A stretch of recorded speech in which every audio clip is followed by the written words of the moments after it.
বিএনপির স্থায়ী কমিটির সদস্য সালাউদ্দিন আহমেদ বলেছেন, নির্বাচন নিয়ে প্রধান উপদেষ্টার ঘোষণার মাধ্যমে দেশে অবাধ ও সুষ্ঠু একটি নির্বাচনের পথ পরিষ্কার হয়েছে। এখন আর নির্বাচন নিয়ে কোনো দোদুল্যমানতা রইল না। মঙ্গলবার রাতে গুলশানে বিএনপি চেয়ারপারসনের রাজনৈতিক কার্যালয়ে সাংবাদিকদের সঙ্গে আলাপকালে তিনি কথা বলেন।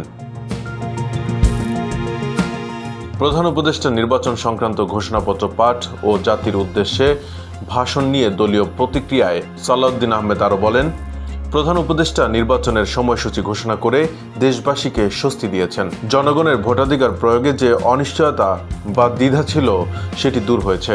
এই ঘোষণার মাধ্যমে রাজনৈতিক স্থিতিশীলতা আসবে, ব্যবসা বাণিজ্য ও বিনিয়োগেও ইতিবাচক প্রভাব পড়বে।